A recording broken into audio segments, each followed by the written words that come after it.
I do not need to worry. I need to be more like my kids and just trust that when I need an outfit, mom's going to wash something and provide it. When I need something to eat, at least there's a cheese stick in the fridge. Mom might not be cooking, but there's some food in the fridge that you can eat because I provide for my children. That all leads to trusting God, doesn't it? Like, in order to do that, we have to trust God. And a lot of the times in this world, especially when we're doing our own thing, we get to learn reasons that make us feel like we can't trust God. Because we went and did our own thing, and we kind of made a mess of things, and now we've got some consequences that we're going through, and it kind of hurts, right? It's easy for us to be like, well, that's God's fault. But whose fault is it really? It's our fault, isn't it? One of the things to me that's really amazing about children is how they trust their parents. Totally. Like, you got to be careful, that you don't abuse that trust. I mean, you can play games with them and be like sitting at the dinner table and be like, look, a bird. When they look, you snatch a treat off their plate or something like that, right? And my kids only fell for that once. I'm just letting you know that they learn really fast. They're like, there's no birds in the house, Dad. And I learned that from my dad, by the way. That was discipleship right there. How to give your kids a hard time. But kids trust their parents. When they're hurt, they come to the parent for help. When they have a problem, they come to the parent for answers.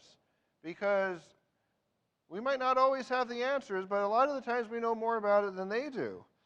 And in Matthew 18, 1 through 4, it says, at that time the disciples came to Jesus saying, who's the greatest in the kingdom of heaven? And calling to him a child, he put him in the midst of them and said, truly I say to you, unless you turn and become like children, you will never enter the kingdom of heaven. Whoever humbles himself like this child is the greatest in the kingdom of heaven.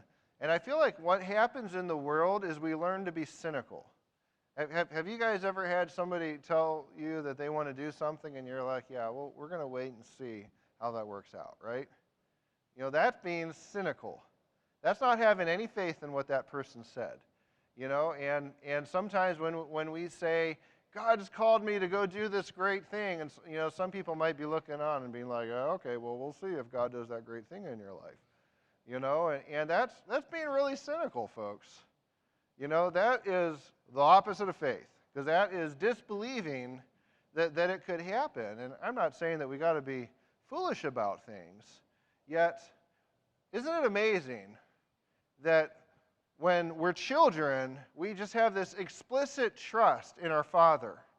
And then we grow up and we learn to stop trusting people, right?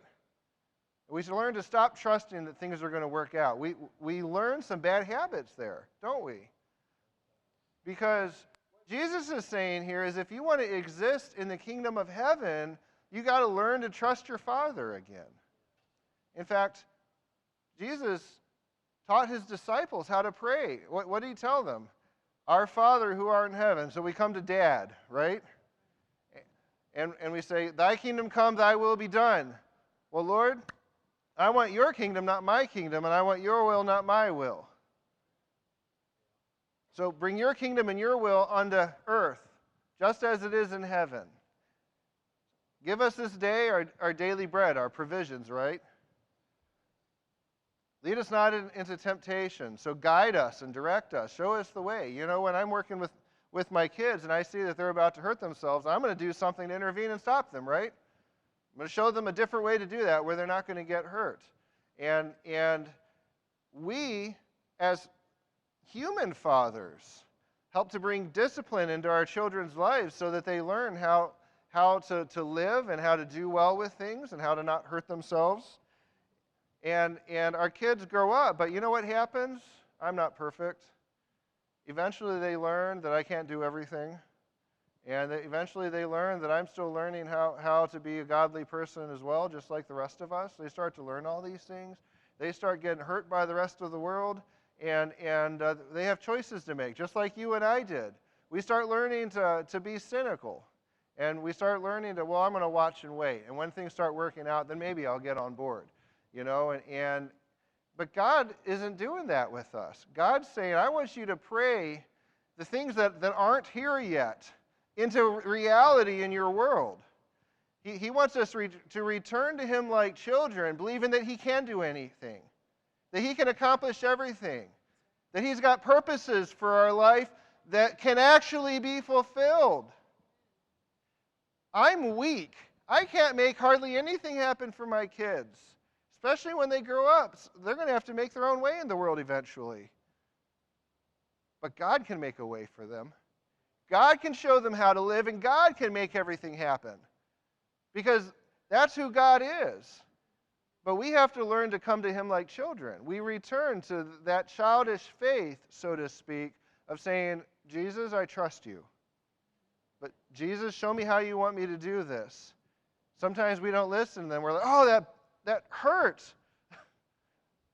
I was doing a project with my kids once, and I was using a drill, and I don't know what I was thinking, but it went right through my finger. I mean, we all know better than that, right? I mean, I know better than that. It was a good lesson for my children. Don't do that. Fortunately, it actually missed my finger mostly and ended up going underneath my fingernail and out the other side of my fingernail, so it hurt, but it didn't actually go through my finger. Thank God. So, as parents, sometimes we're the example of how not to do things, right? But, folks, we should turn and become like children. That's what Jesus said. Unless you turn and become like children, we have to turn from the ways that the world has taught us to live and become. That means that we weren't. We become something new. And Jesus wants you to turn and become like children and start trusting Him again.